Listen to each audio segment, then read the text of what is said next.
Itong kwento ko ay hango sa aking tiyuhing pulis na itatago na lang natin sa pangalan bilang SPO2, ayon sa aking tiyuhin habang naglalakad siya patungong opisina sa kanilang stasyon ng pulisya. Galing sa pagpapatrolya ay isang babae ang lumapit at nag-alok sa kanya ng isang babaeng bayaran o nagbebenta ng sariling puri sa tapat ng bahay aliwan sa aming baryo. Tinanggihan niya iyon at nagpakilala siya bilang pulis. Dahil ilegal ang kanyang aktibidad, agad siyang hinuli ng aking tiyuhin upang maparusahan. Marahan niya naman itong isinama patungo sa kanilang stasyon ng pulisya upang doon na lamang magpaliwanag at agad namang sumama ang babae. Tumawag sa radyo ang aking tiyuhin upang agad silang sunduin ng kanilang mobile patrol car. Matapos ang ilang minuto ay narating na nila ang nasabing stasyon ng pulisya at doon isinagawa ang pagbibigay ng kanyang malayang salaysay. Ang babaeng ito ay itatago na lang natin sa pangalan bilang Sarah.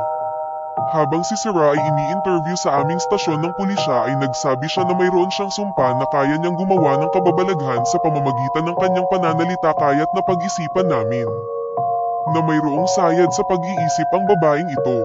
Kakaiba rin ang ikinikilos nito, mayroon siyang kinakausap sa sulok ng aking mesa na tila ay siya lamang ang nakakakita.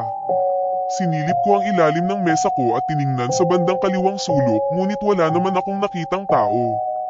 Napansin rin ng aking kabady o kasamahan ko sa trabaho ang kakaibang kilos nitong si Sarah at napangisi na lamang ito at sabay pabirong sinabi sa akin na, "Sir, hindi yan nararapat dito, dapat dun yan sa mental hospital dinala." At sabay kaming nagtawanan. Matapos ang malayang salaysay ay ipinasok na namin si Sarah sa kanyang magiging silid na selda. At pagkaraan ng ilang oras 12:00 ng hapon kami at ang aking pamangkin na OJT sa criminology ay sabay-sabay na nagsipagkainan habang kami ay kumakain ay napansin ng aking kasamahang pulis si Sarah na mukhang uhaw at takam na nakatingin sa aming kinakain kung kaya't nilapitan siya ng aking kasamahang pulis na itatago na lang din natin sa pangalang PO2 upang bigyan ito ng pagkain. Ngunit hindi ito tinanggap ng babaeng si Sarah. Ninais pero ni PO2 na pilitin itong kumain at inilapag na lang sa sahig ng kanyang selda ngunit itinapon ito ni Sarah kaya't nagalit si PO2 at pinagmumura ang babaeng si Sarah. "PO2, putang ina mo, may gana ka pang magtapon ng grasya." Sigaw ng aking kasamahan. Gumanti rin ng sigaw ang babaeng si Sarah ng malutong na mura sa aking kasamahan. "Sarah, putang ina mo rin, bukas mamamatay kang hayop ka." Agad kong inawat si PO2 at marahan naman itong nakinig sa akin matapos ang pangyayaring iyon. Nagpatawag kami ng isang psychologist upang masuri si Sarah ngunit hindi nakarating ang psychologist. Pagkalipas ng ilang oras humigit kumulang sa 3:00 ng madaling araw kasarapan ng tulog sa opisina ay nagulat ako nang biglang may narinig akong sumisigaw na babae, "Tulong! Tulong! Tulungan niyo PO ako!"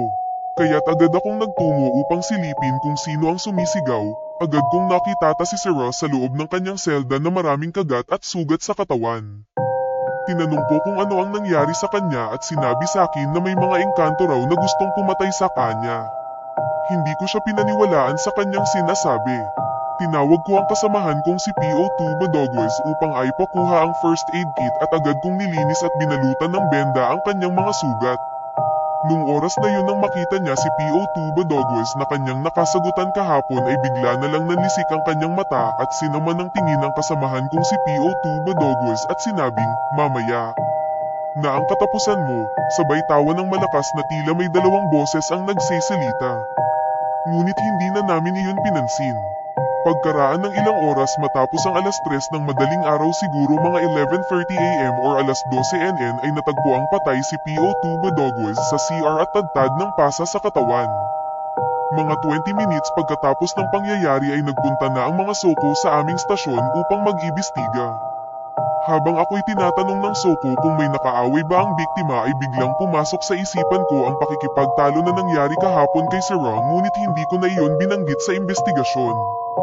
Palaisipan sa akin ang pangyayari dahil imposibleng hindi mahagip ng aming CCTV ang kasunod na pumasok sa CR ni PO2 Badoguez at kahit ilang beses na naming pinanood ang kuha ay wala talaga maski anino ang nakita. Naguguluhan ako at hindi makapaniwala sa nangyari at sinabi ko sa aking sarili na baka nagkataon lang ang pagkamatay niya.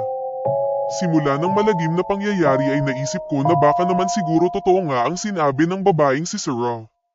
Minonitor ko si Sarah sa kanyang silid at pinakabitan ng CCTV ang kanyang pwesto. Inilayo namin siya sa ibang preso upang hindi makapanakit. Isang beses kumakain ako sa aking opisina ay nagmamadali akong tawagin ng isang trusted naming presong lalaki at ipinanood sa amin ang nakita sa camera na animoy isang anino na may sungay at doon na. Ako nagulat at kinilabutan agad kong tinawag ang aming hepe ng stasyon upang ipakita sa kanya at iba rin ang kanyang naging reaksyon. Nagtungo kami kung saan ang silido selda ni Sarah at aking kinausap ng dahan-dahan ngunit nagsisisigaw-sigaw ito at nanlilisik ang mga mata kaya't minabuti na naming magpatawag ng pari at abularyo na unang dumating ang pari at agad na dinasalan ng paligid ni Sarah ngunit hindi pere natinag. 10 minuto ay nagsidatinga na ang mga albularyo at nagdasal ng Latin upang palayasin ang masamang espiritu na sa kanya ay sumanib ngunit hindi pere nito kinaya ng mga albularyo at namatay ang isang alalay ng albularyo kaya't dito na natakot ang lahat pati ang pari at sumuko na rin pati ang albularyo. Pagkalipas ng ilang linggo kumalat ang nakuhang video sa nangyari at naging usap-usapan din dito sa amin hanggang pati sa media, press ay nakarating itong kababalaghan na naganap. Nagpunta sa aming stasyon ng mga media upang mag-interview at isa ako sa mga nagbigay ng impormasyon tungkol sa nangyari at sigurado rin ako na napanood ninyo itong kwento ko sa Jessica Soho. Habang itinatala ang pangyayari sa radyo ay may isang foreigner ang nakapakinig ng nangyari at dahil sa magandang kalooban ay inilapit niya ang babaeng si Sarah sa isang magaling at sikat na albularyo sa ibang bansa upang makapagbigay ng tulong at nang pagkalipas ng ilang araw ay pinuntahan siya dito sa Pilipinas ng nasabing foreigner na albularyo upang mapaalis mula pagkakasanib ng elemento sa kanya. At hanggang sa ngayon ay ipinagpapatuloy pere ng pagpapaalis ng masamang elemento.